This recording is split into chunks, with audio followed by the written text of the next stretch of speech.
Muy buenas noches. Estamos con Tertulia Teológica, un programa original de la Iglesia Bautista del Redentor. Estamos mirando la historia, estamos haciendo un recorrido a través de la historia con el académico Joel Sarman.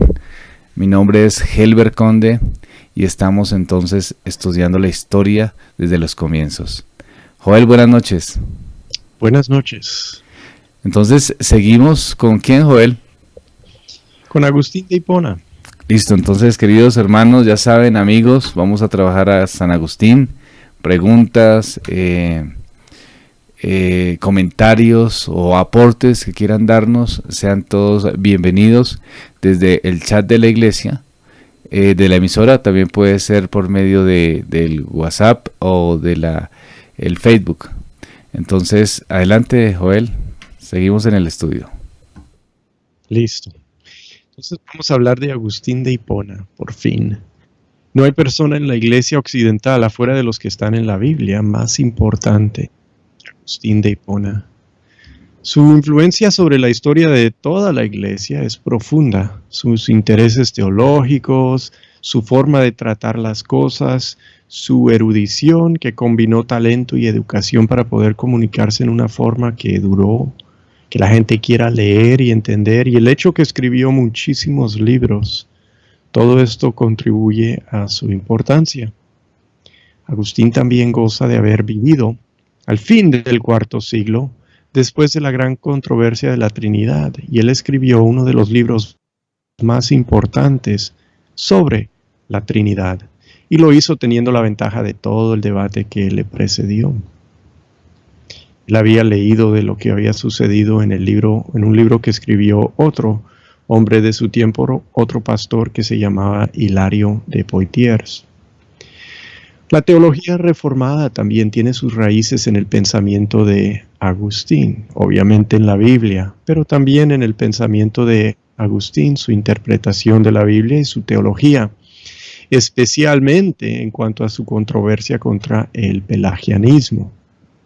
Yo a los 19 años leí las Confesiones y fue uno de los factores más importantes para hacerme un calvinista.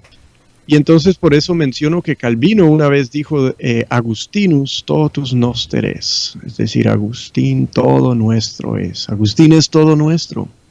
Y él lo habló en el contexto polémico de la Reforma, que Agustín es todo de los protestantes. Pues eso se puede debatir, pero es lo que pensaba en un momento Calvino, o es lo que llegó a decir. Porque el calvinismo es parte de la corriente agustiniana en el cristianismo. Entonces, por todas esas razones, Agustín es una figura muy importante en la historia de la iglesia. Agustín nació en el norte de África. Fue un hombre africano, un lugar muy importante para el cristianismo hasta en esos primeros siglos, hasta el VII siglo, cuando fue conquistado por los musulmanes. Siguieron habiendo ahí cristianos por mucho tiempo, pero ya no con el mismo impacto de cuando era un lugar cristiano en los tiempos de Agustín. Agustín nació en una ciudad o un pueblito que se llamaba Tagaste, en el 354. Tagaste queda hoy en lo que es el país de Argelia. Sabemos de la juventud de Agustín por un libro que él escribió que se llama Las Confesiones. Y es un libro extraordinario. Entonces, ¿qué hace que sea tan extraordinario? Y estaba explicando que Agustín en este libro es consciente de la interioridad del ser humano, como nadie antes de él realmente lo había sido. Y lo es porque él cree que la vida espiritual es la vida del interior del ser humano. O sea, no dentro de su cuerpo, pero como de una parte que describimos como el interior, se vuelve adentro de sí.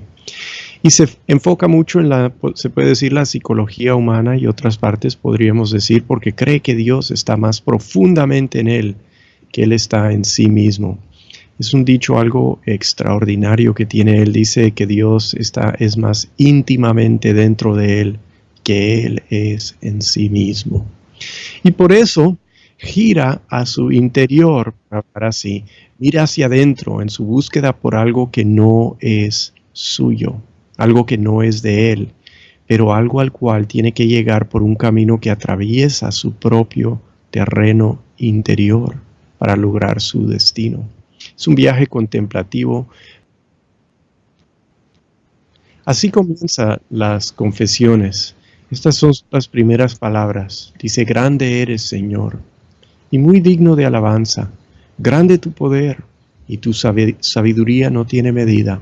Y pretende alabarte el hombre, pequeña parte de tu creación, precisamente el hombre, que revestido de su mortalidad, lleva consigo el testimonio de su pecado y el testimonio de que resistes a los soberbios con todo. Quiere alabarte el hombre, pequeña parte de tu creación. Tú mismo le estimulas a ello, haciendo que se deleite en alabarte, porque nos has hecho para que nuestro corazón está inquieto hasta que repose en ti. ¿Qué vemos aquí?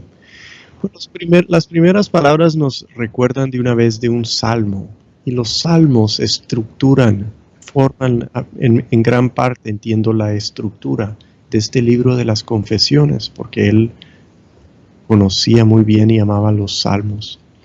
También vemos que siempre su prosa, lo que no vemos es que su prosa latina es rítmica, es llena de la música, de la rima interna, la asonancia, muchas cosas delicadas y sabias del manejo del idioma que no se pueden siempre traducir. Pero sí vemos sus oraciones balanceadas y la claridad de expresión que hasta la traducción puede alcanzar. Es decir, se puede leer bien, se lee muy bien. Vemos también la majestad de su concepto de Dios, muy importante, que tenga pensamientos exaltados y dignos sobre Dios. Y está lleno este libro de esto. Es importante también que Él los pueda expresar, no solo que pueda tener pensamientos exaltados y dignos, pero que les da buena expresión. Y vemos su entendimiento de lo que es el ser humano, cuando dice: nuestro corazón está inquieto hasta que repose en ti. Porque él fue un hombre que examinó su corazón, y en parte las confesiones es una examinación de su propio corazón que hace público. Pues no, obviamente no examina todo, no hace todas las cosas, pero hace una examinación de su corazón en este libro, que se pueda mostrar en público. Y ese giro hacia el interior no fue motivado por el narcisismo, el interés en uno mismo. A veces puede parecer así, si uno pierde cuenta de lo que está buscando Agustín en el interior de su ser. Pero su interés fue un interés en lo que es el ser humano también. Y no el ser humano sencillamente, sino el ser humano ante Dios. En esas regiones del interior humano buscando a Dios. Eso nos puede sonar ahora como algo de la nueva era o otro disparate, así, hablar acerca de buscar a Dios en el interior del ser humano. No busca revelación de Dios en sí mismo, ¿sí? Pero lo que busca es entender lo que cree por la revelación externa. Busca relacionarse de Dios a base de que Dios es su creador y que lo ha hecho en su semejanza. Y también busca ahí porque Dios sabe que Dios no se halla en el mundo material, sino en un mundo inmaterial. ¿Y dónde va a ir para eso? Pues va a ir al aspecto psicológico, mental del ser humano. Es una de las tendencias que le dio el neoplatonismo a Agustín. El pensar que lo que no es material, para ir a lo que no es material, pues hay que entrar en el mundo mental, el interior del ser humano, por decirlo así. Y es una de las razones por qué hace eso. Y Dios nos hizo su semejanza. Y es por esto que podemos conocer a un ser que no es nada, como su entender a la luz de la Biblia y explorar qué es el ser humano con ese entendimiento. Y eso es lo que hace Agustín. ¿Hay una pregunta? Sí, hermano, se nos pregunta desde el chat de la emisora, como para continuar pues explicando a San Agustín, pero el oyente quisiera tener claro lo siguiente antes. En la época de San Agustín, ¿ya se había terminado el canon bíblico? Ya quedaron escritos todos los libros, sí, eso ya existía. No estoy seguro si todos usaban solo la colección que ahora usamos, si a algunos le faltaban algunos libros. De eso no estoy seguro, pero que todos estén escritos, sí. ¿Ok? Listo. Es decir, ya teníamos el canon, digamos, en la Biblia como la tenemos hoy, o cómo sería. Esa es una buena pregunta. A mí nunca me han interesado mucho las preguntas del canon, entonces no he investigado y con certeza no sabría decir en este momento. Es algo que todavía falta leer un poco más para entender, entonces no tengo una respuesta Como cierta. clara, ¿cierto? Pero sí es interesante, ¿no? Mirar cómo San Agustín, digamos, aunque obviamente tendría que tener la mayoría de los libros, por lo menos tendrían que ser ya regulados o aceptados. Sí, creo que él tenía acceso a todos los libros. Lo que no sé es, o sea, si los tiene todo en un libro o si tiene más de lo que nosotros tendríamos. Pero sí, obviamente tenía, digamos que tal vez podría ser de una forma separada, pero los libros los tenía. El punto es ese, ¿verdad? Sí, tiene las escrituras. Las escrituras. Listo, sigamos entonces. Entonces, para entender a San Agustín, hay que entender que el hombre fue un hombre de gran educación, bien educado. Y es por eso que todas las generaciones de la iglesia también lo han leído. Gente como Calvino, Lutero, todos los buenos teólogos tienen que leer a Agustín, lo que escribió, y es influyente. Y hay que entender eso. Agustín, en ese pasaje que acabo de leer, pues también indica que lo central de un ser humano es lo que llamamos, o lo que él llamó, el corazón, en metáfora. No el órgano que palpita, obviamente, sino el lugar donde emanan nuestros deseos, nuestros amores y odios. Y que eso es lo más básico, es el interior, por decirlo así, del interior humano. Es el centro de control del ser humano. Y él pensó que lo más fundamental de tu ser es lo que deseas. Eso es para San Agustín. Agustín sabe que somos morales, que nuestros deseos impulsan nuestras decisiones y que por ser hechos por Dios tenemos un deseo también que nada en este mundo puede satisfacer. Es un deseo de obtener descanso en el sumo bien, que es Dios quien nos creó. Y veremos que para él, según yo lo entiendo, el problema fundamental con el ser humano, el problema del pecado, radica en el corazón. Y es que tenemos deseos desordenados o desorganizados. También se nota con solo este primer párrafo que el libro es una oración, ¿sí? Comienza hablando a Dios. Todo el libro es una oración a Dios. ¿A quién hace esta confesión el pastor Tipona? Pues a Dios. Y él así nos ayuda a sus lectores de ese tiempo y ayuda a los lectores en todos los tiempos a entender algo de lo que es una relación profunda e íntima que se puede tener con Dios, la que tuvo este cristiano, este hombre Agustín, con su Dios. Y es algo interesante para considerar. La oración de los que oran en público, en la iglesia, puede ser de gran beneficio. El pastor, yo creo, pone gran ejemplo los domingos cuando hace las oraciones congregacionales en el culto. Y una de las formas en la que ayuda al cristiano es cuando hace confesión del pecado, confesión corporativa del pecado. Los que están atentos, como Dios quiere que estemos atentos, pueden aprender esta disciplina cristiana que no es fácil. Cuando el pastor en el culto, en las reuniones, hace una confesión del pecado, o sea, general para todos, pero también particular acerca de los pecados, como somos. No siempre somos sensibles a las fallas y flaquezas que debemos confesar. Y el tipo de la confesión, pues, corporativa, es debida y a la misma vez espiritualmente se puede decir nos esculca, nos rebusca y haya cosas que no siempre tenemos en cuenta. Me parece un importante elemento en nuestra religión. Y Agustín en sus confesiones pone ejemplo en forma prolongada, es todo un libro, pero muy iluminante. Y es un libro clásico de nuestra religión y creo que ignorar deja a un cristiano empobrecido. ¿Por qué? Lo digo porque leerlo puede enriquecer tu vida cristiana. Como leer El progreso del peregrino u otro clásico es La imitación de Cristo. Sí, forman parte de la literatura clásica de nuestra religión. Son parte del canon de la literatura humana, y todos lo aprecian, pero deben ser parte como de un canon de buenos libros cristianos de la literatura. En el chat encontramos otra pregunta. Ajá. Edwin pregunta, se sabe que Calvino aprendió mucho de Agustín, por ejemplo lo que tiene que ver con la predestinación y la incapacidad total del ser humano.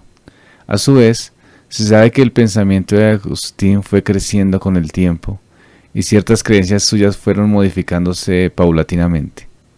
La pregunta es, ¿se puede rastrear a través de la historia si a su vez Agustín fue influenciado por alguien? ¿O él lo dedujo de sus estudios personales de las escrituras? Pues ambos son la verdad. Es decir, él fue un pensador original e hizo, pues logró cosas que otros no habían logrado antes de él. A la misma vez, él no aparece en un vacío. Agustín llega, como dijimos, pues nace en la mitad del cuarto siglo y crece y empieza y madura y se vuelve cristiano como a los fines del cuarto siglo. Y en ese momento ya ha habido mucha historia cristiana, ha habido muchas cosas influyendo su teología. Eso lo vamos a ver a medida que avancemos en la vida de Agustín. Pero él no, o sea, él sí tiene influencia de otros cristianos, Orígenes, Ambrosio, los padres capadocios. Jerónimo lo influyó porque escribieron cartas, correspondían, y muchas otras cosas afuera de lo que es el cristianismo también lo influyó, como vamos a ver a medida que avancemos. Muy bien. Alirio nos dice que Agustín se le considera el padre de la gracia. Hace el comentario. Y Leonel nos dice que este libro del que estaba mencionando Joel, Las Confesiones, que dónde se puede encontrar este libro. No sé si de pronto está por internet en PDF, tal vez. Sí, está en internet en PDF. Busquen Confesiones San Agustín y ahí les sale.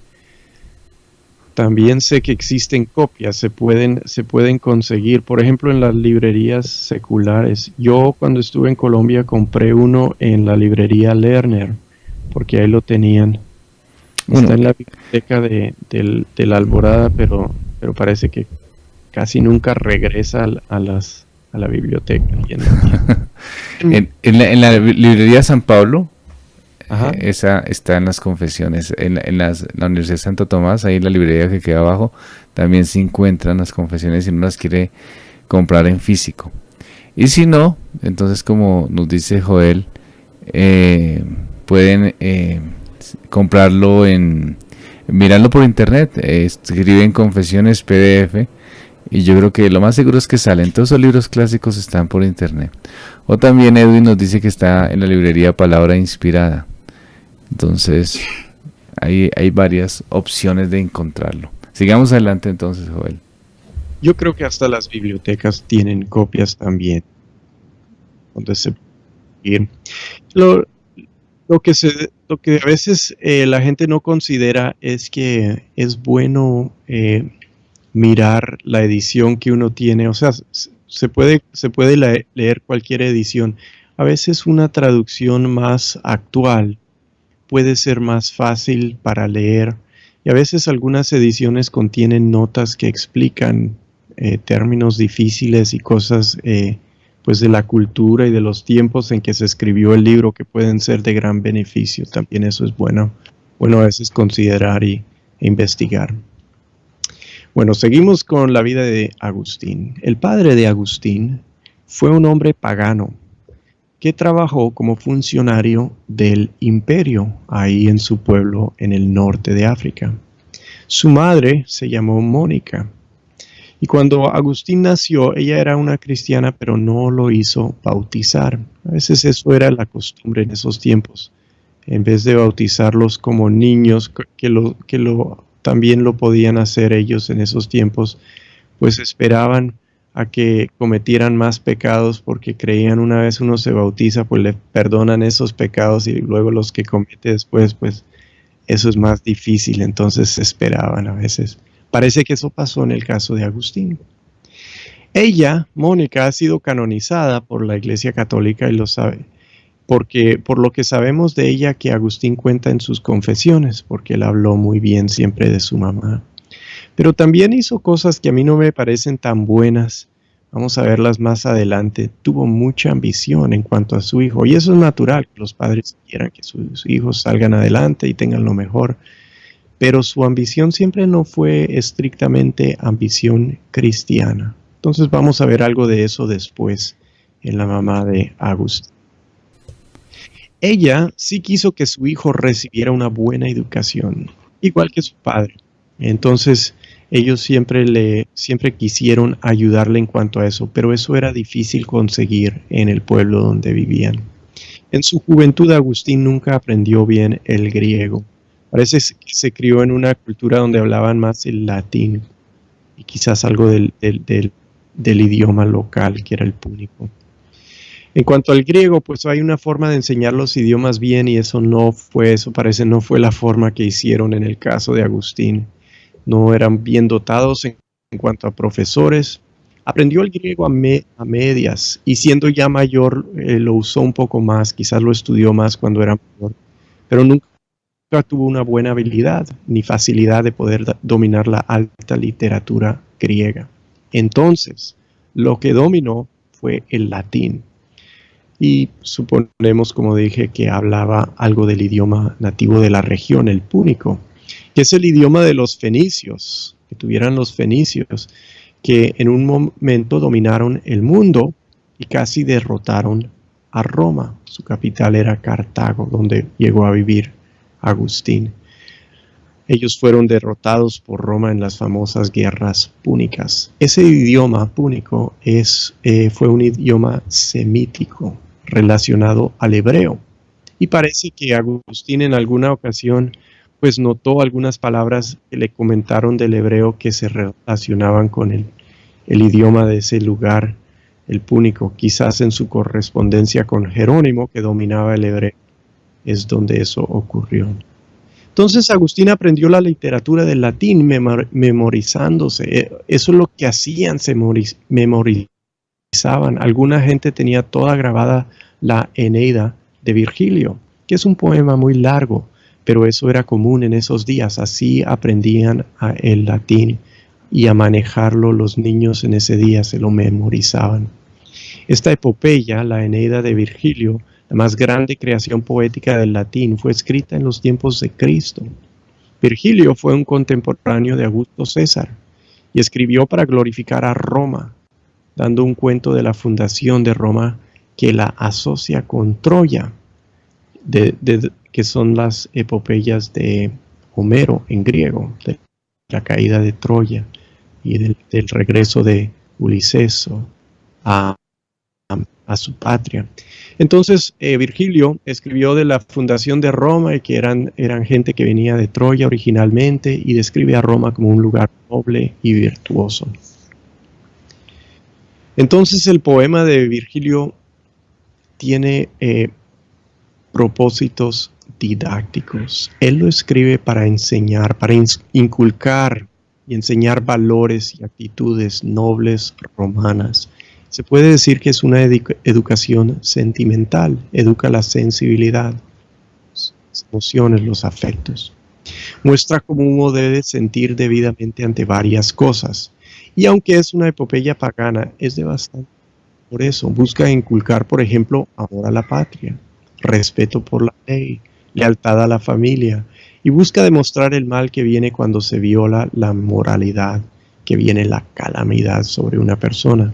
Entonces busca inculcar respeto por un orden con orígenes sobrenaturales. Y todo esto formó a Agustín. La grande literatura pagana le sirvió de formación personal, moral, ética y estética en toda su vida. Y eso tiene valor, eso tiene su lugar. Por ejemplo, ¿cómo habla uno de algo digno, con dignidad? Pues él aprende eso de la literatura latina, del latín. Cómo debemos tener amor por la patria, cómo se juzga, cómo se evalúa la patria de uno, cómo piensa uno con justicia y honor a la misma vez sobre su familia, ¿sí? Todo eso lo maneja ese tipo de literatura y es lo que él aprendió de ahí. Entonces él se fue a otra ciudad por un rato, salió de su pueblo, se fue a otra ciudad a seguir estudiando y luego fue a Cartago, que es la capital, la ciudad mayor de su provincia, de la región. Su padre tuvo que ahorrar para mandarlo a Cartago. Y entonces Agustín se pasó 7 meses en indolencia, que esos meses los malgastó aprendiendo vicios con mala compañía antes de llegar a Cartago. Dice eso acerca de este tiempo.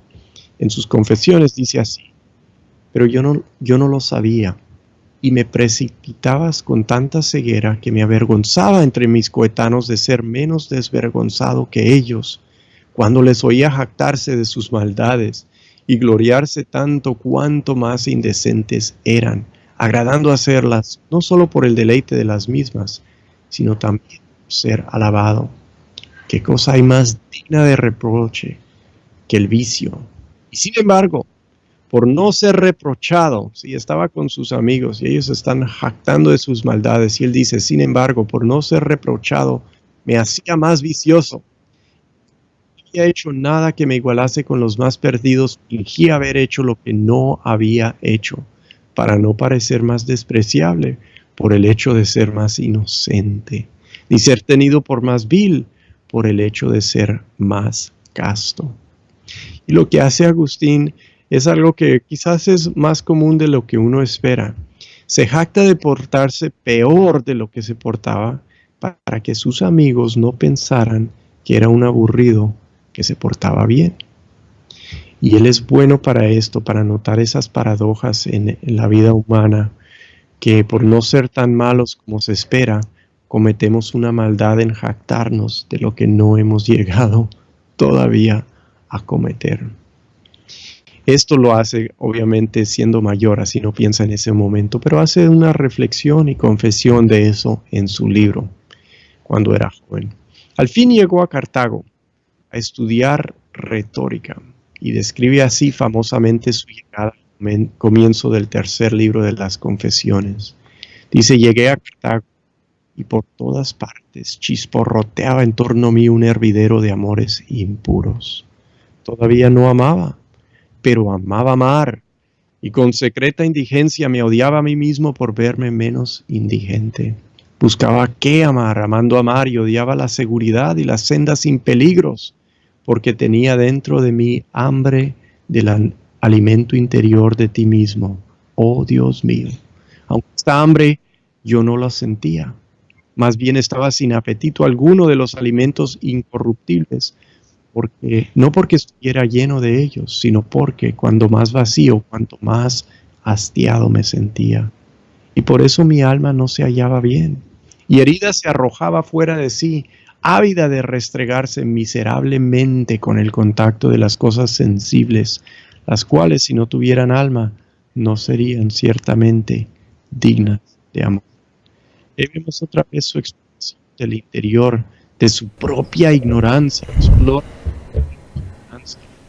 Vemos su enfoque en el amor y el odio, y que odiaba lo que debió amar y que amaba lo que debió odiar.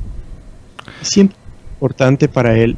¿Hay una pregunta? Sí, desde el WhatsApp nos dicen, nos hacen un comentario, nos dicen que esa es una descripción de un alma inconversa. Sí, es decir, está hablando, está manifestando su condición sin el Señor, no una condición pues vacía, una condición sin esperanza, una condición sin realmente tener un encuentro personal con Dios. Eso es lo que está describiendo en ese momento San Agustín, ¿verdad? Sí, sí, entre otras cosas, eso es lo que está diciendo. Está muy bien dicho. Ah, listo, eso es lo que el oyente nos está manifestando. Sigamos adelante entonces. Ok. Siempre fue importante para Agustín un versículo que él sacó del Cantar de los Cantares, que se traducía en la versión del latín que él conoció así: ordena en mí mis amores, o se puede decir organiza en mí mis amores. Es importante para el concepto de Agustín de la vida espiritual que haya un orden en el corazón humano, y lo que describe arriba es un corazón desordenado. ¿Por qué es importante para él que haya un orden en el corazón humano? Porque hay que amar lo que debemos amar como lo debemos amar, ¿sí? Hay que amar las cosas correctas y hay que amarlas con un amor correcto, es lo que él cree. Y toda la vida cristiana, se puede decir, para él es una búsqueda de este orden. No solo de que uno sea convertido, pero que uno crezca en su santificación, en un amor debido y un amor organizado, para que uno ame a Dios sobre todas las cosas y ame todo lo que debe amar por amor a Dios. Y odie todo lo que debe odiar también por amor a Dios. Eso es como su concepto básico de la vida cristiana. Y es una gran cosa, y por eso es tan importante Agustín. Me parece una consideración muy sabia. ¿Cómo podemos ordenar nuestros amores? Y es algo que él sigue pensando en toda su vida. En Cartago, él encontró una mujer con quien se unió informalmente y vivió con ella por 13 o por 15 años y tuvo con ella un hijo, pero no se casó con ella. ¿Por qué no se casó con ella? Porque ella era de baja clase social y no se podía conseguir realmente un matrimonio. No había forma de casarse en esos tiempos socialmente hablando, y no sería bueno para sus ambiciones casarse con una persona así. Esto para nosotros es muy extraño, pero es una parte importante de la vida de Agustín en estos días, y se va a volver aún más extraña en el futuro. Entonces, en Cartago, como a los 19 años, ahí está, y ya tiene una concubina. Él es fiel a esta mujer, pero nunca se casa con ella. Y a los 19 años también es cuando tiene como un despertar intelectual. Entonces, en tan fragilidad edad, entre estos tales, yo estudiaba los libros de la elocuencia, en la que deseaba sobresalir con el fin condenable y vano de satisfacer la vanidad humana. Es decir, quería estudiar, pero quería estudiar para satisfacer su vanidad. Mas, siguiendo el orden usado en la enseñanza de tales estudios, llegué a un libro de un cierto Cicerón, cuyo lenguaje casi todos admiran, aunque no así su contenido. Este libro contiene una exhortación suya a la filosofía y se llama El Hortensio. Tal libro cambió mis afectos y mudó hacia ti, Señor, mis súplicas, e hizo que mis votos y deseos fueran otros. De repente apareció a mis ojos vil toda esperanza vana, y con el increíble ardor de mi corazón suspiraba por la inmortalidad de la sabiduría, y comencé a levantarme para volver a ti, porque no era para suplir el estilo, que es lo que parecía que yo debía comprar con los dineros de mi madre en aquella edad de mis 19 años, haciendo 2 que había muerto mi padre. No era, repito, para pulir el estilo, para lo que yo empleaba la lectura de aquel libro, ni era la elocuencia, a lo que a ella me incitaba, sino lo que decía. Cómo ardía, Dios mío, cómo ardía en deseos de remontar el vuelo desde las cosas terrenas hacia ti, sin que yo supiera lo que entonces tú obrabas en mí. Porque en ti está la sabiduría, y el amor a la sabiduría tiene un nombre en griego, que se dice filosofía, al cual me encendían aquellas páginas. ¿Qué vemos ahí? Pues vemos la admiración que se hacía del arte de Cicerón. En su tiempo, en el tiempo de San Agustín, admiraban a Cicerón sin admirar el contenido, ¿sí? Admiraban su estilo, pero no lo que decía. Y él fue un escritor muy moral y una fuente al latín del platonismo. Pero eso no le interesaba tanto a los demás, sí le interesó a Agustín. Y fue una influencia fuerte sobre él que comenzó a hacerlo pensar y volverse de las cosas del mundo a las cosas de la sabiduría. Y eso él lo llama pues un despertar y el comienzo de un viaje de regreso a Dios. Eso de admirar su estilo, eso ya lo dije, perdón. Seguimos entonces, miren cómo describe ese momento de despertar intelectual, como el comienzo de su regreso a Dios. No todos los que se convierten lo hacen por un proceso tan intelectual, pero algunos sí lo hacen, y así fue el caso de San Agustín. Tuvo que pensar, es que hay este problema y no entiendo por qué es así, tengo que entenderlo antes de que sigo adelante. Y hay gente que es así. Agustín fue así, C.S. Lewis fue otro ejemplo, buscaba la verdad y la halló en el cristianismo. Para Agustín, Cicerón le indicó dónde hay que buscar, en dónde se comienza el viaje que culmina en Dios.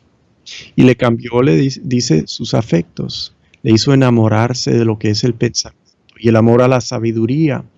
Y el que sinceramente busca sabiduría y la halla, la tiene que hallar en Dios. Y eso es lo que él está diciendo. Vemos que su mamá le suplía plata para los libros. Y vemos también que su padre se había muerto hace 2 años. Su padre se volvió creyente antes de morir, pero se volvió creyente apenitas antes de morir. Y vemos también que el platonismo de Cicerón le hizo arder con deseo de remontarse en una dirección que se alejaba de lo terrenal. Porque Platón se interesó mucho en el mundo de la inteligencia y creía que este era más real que el mundo de la apariencia en el que interactuamos por los sentidos físicos del cuerpo.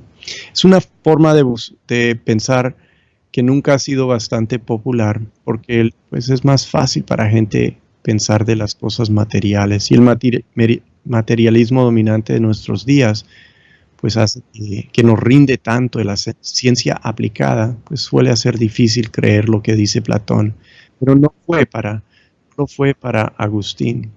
Agustín y muchos cristianos de ese tiempo sintieron una afinidad entre su búsqueda espiritual y la búsqueda intelectual del platonismo, como que eran ideas paralelas y podían apoyarla una sobre la otra. Y por eso hablan de esta vida como una vanidad.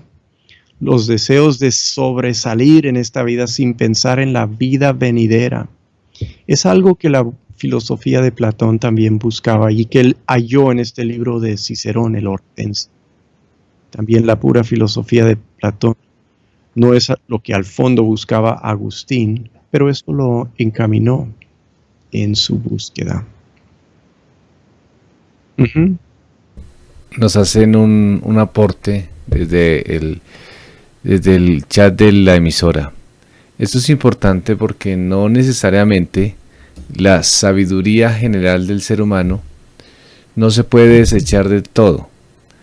El ser humano todavía tiene la imagen de Dios y aún en el pensamiento general hay vestigios de esto.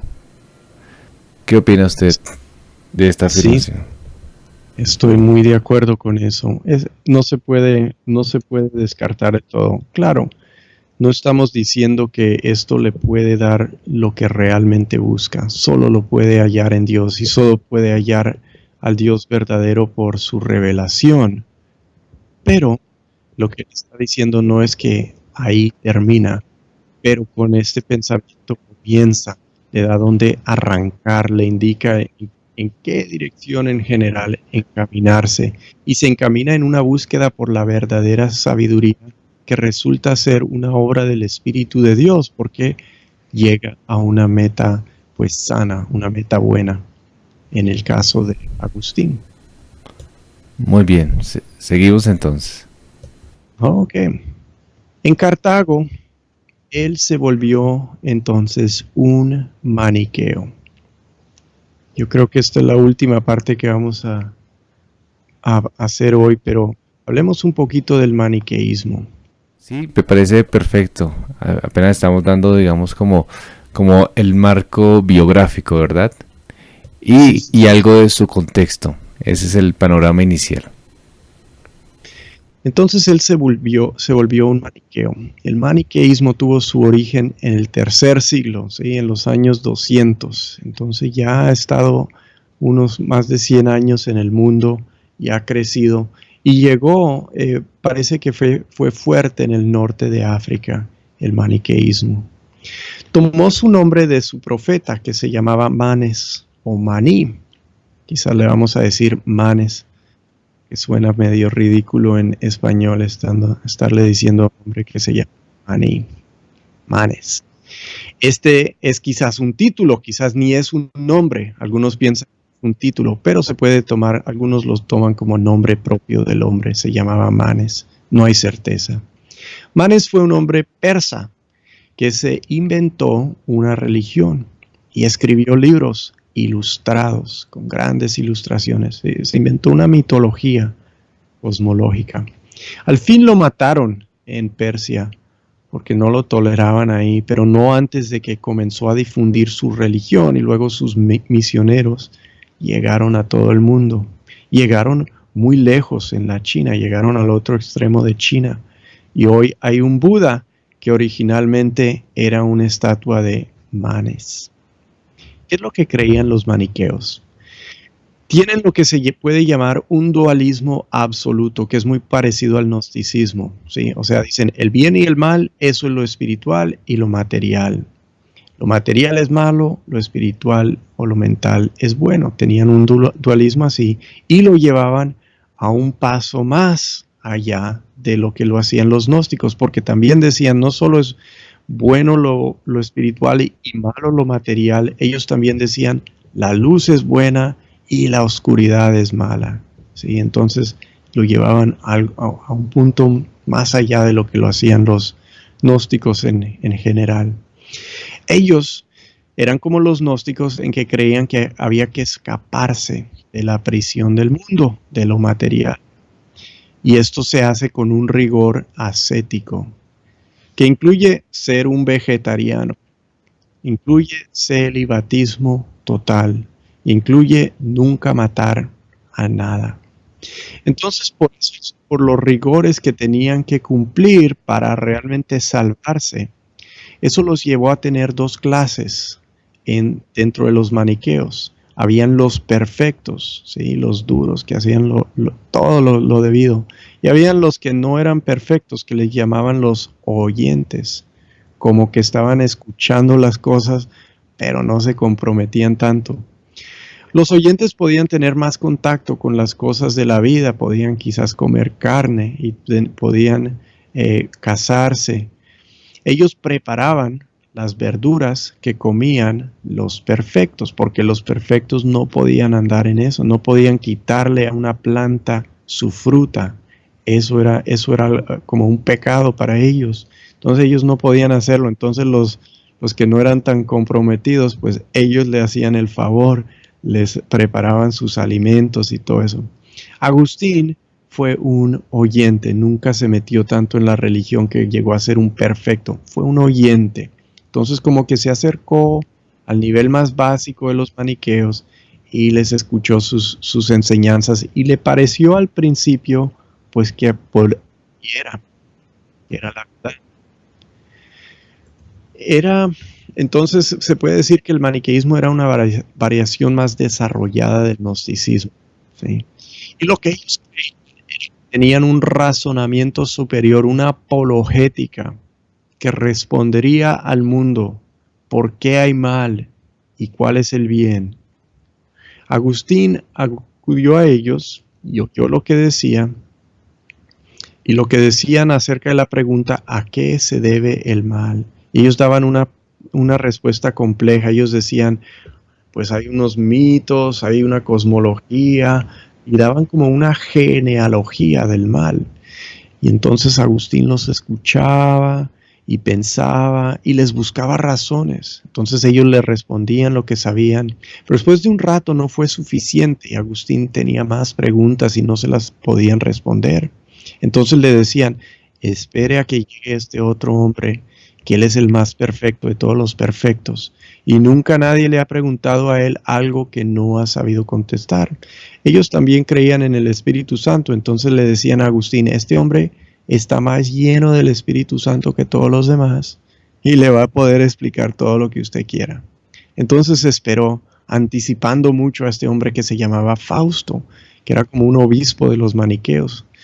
Y un gran, como lo describe Agustín en sus confesiones, ese hombre era un gran lazo del demonio, porque engañaba a muchos, se metían a hacer maniqueos después de hablar con él. Y entonces llegó Fausto, y Agustín le preguntó las cosas que no entendía. Sí, pero por ser muy juicioso en sus estudios de la filosofía y de otras cosas, él pudo ver que Fausto estaba cometiendo errores en algunas cosas que decía, en particular cosas de la astronomía, que no eran verdad. O sea, Agustín se metió a estudiar astronomía porque le interesaba de todo, sabía cómo se movían las estrellas y los planetas, le preguntó a Fausto, pues ¿cómo es esto? Y Fausto dijo algo que no era la verdad, no podía ser verdad, porque Agustín sabía cómo se movía este planeta o lo que sea. Así lo describe, dice así en sus propias palabras. Así que, sorprendido Fausto del error al hablar del cielo y de las estrellas y del curso del sol y de la luna, aunque tales cosas no pertenezcan a la doctrina de la religión, claramente se descubre ser sacrilego con su atrevimiento a decir cosas no solo ignoradas, sino también falsas. Y eso con tan besana vanidad de soberbia que pretendía se las tomasen como salidas de la boca de una persona divina. O sea, ¿cómo hablaba Fausto? Hablaba como si conociera todo, con toda confianza. Y Agustín hablaba con él y le hacía preguntas y Fausto respondía. Y Agustín sabía que estaba diciendo puros disparates. Agustín por eso no dejó de ser maniqueo en ese momento, pero se desilusionó y supo que con los maniqueos no había terminado su búsqueda de la sabiduría. Sabía, esta gente son unos payasos, no saben lo que están haciendo. No voy a salir, pero sí voy a estar buscando otra cosa. Entendió que la religión maniquea era superficial. Y es algo irónico, me parece a mí, porque la gente toma un entendimiento superficial del cristianismo para rechazarlo. Agustín buscó penetrar la superficie del maniqueísmo y encontrar algo más profundo, pero vio que no había más que superficie y supo que la verdad nunca lo iba a defraudar en cuanto a sus respuestas. El que la verdad no defrauda al que sinceramente busca. Entonces siguió buscando. Y hasta ahí lo dejamos. Antes de terminar, entonces voy a leer algunos aportes que hacen nuestros oyentes. Felipe, Felipe es un amigo, un compañero del seminario que es pastor anglicano en Armenia y está escuchándonos en esta noche. Dice lo siguiente: en San Agustín se muestran momentos cronológicos que marcan su espiritualidad o su no espiritualidad. Y esa es la unión de estas experiencias, las que llevarán a San Agustín a determinar sus líneas filosóficas y religiosas. Tanto la experiencia del Hortensius como el paso por el maniqueísmo conformarán un camino que le permitirá madurar su idea de cristianismo, entre otras cosas, altamente moralista. Sí. Es un resumen de lo que estamos hablando y tiene una apreciación, ¿no? Es así como se va marcando, digamos, la vida en San Agustín y cómo se va dando por medio de ciertos momentos de su vida pasada y después lo determinante de su conversión y cómo regula eso y empieza a ser un académico que todas esas cosas que estuvo aprendiendo, como lo que nos dice Joel en relación al maniqueísmo, pues finalmente lo llevaron a madurar en su fe. Sí. También nos dicen desde el WhatsApp, nos habla Juan, que es muy importante Ahora sí, ¿por qué es tan importante reconocer a San Agustín cuando también la Iglesia Católica lo tiene como parte de sus, como de parte de sus sacerdotes? Es una pregunta. Sí, porque ambos salen del mismo lugar. O sea,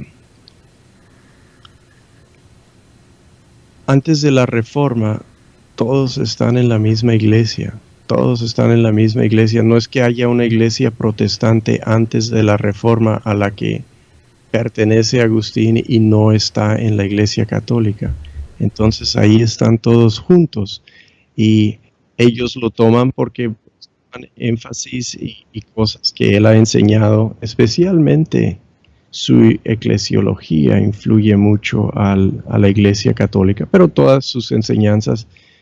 Por otro lado, pues tenemos mucho en común. Tenemos la misma doctrina de la Trinidad que la Iglesia Católica. O sea, no tenemos otra doctrina protestante de la Trinidad. Es la misma doctrina de la Trinidad.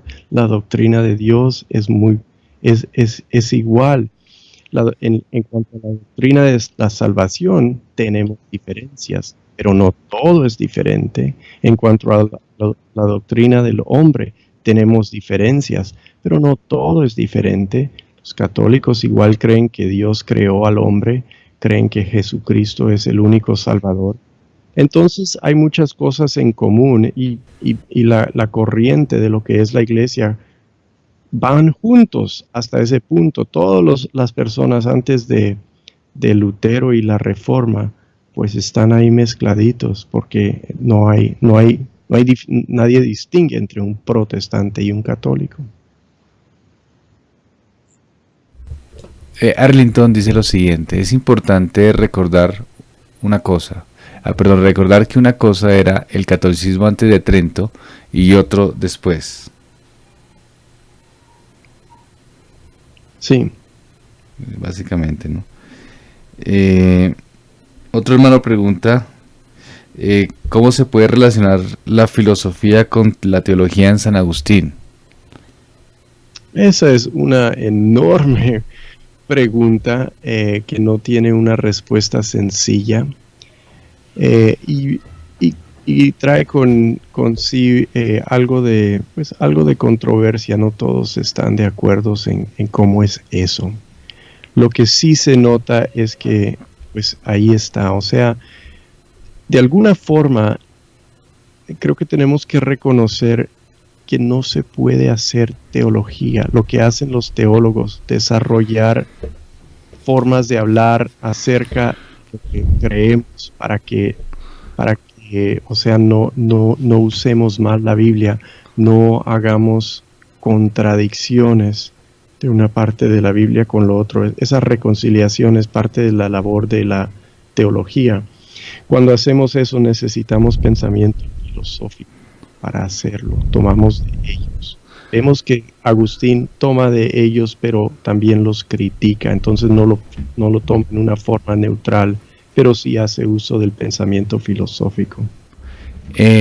También Felipe nos dice, en relación al comentario anterior del catolicismo, dice: es importante reconocer que la universalidad o catolicidad de la Iglesia une en varios elementos las iglesias católicas, romanas,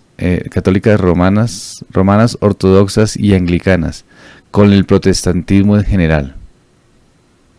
Sí, es decir, nos distinguimos no porque somos 100% netamente distintos, pero porque tenemos tanto en común y tenemos unas diferencias pequeñas, pero esas pequeñas diferencias son muy importantes y por eso nos distinguimos.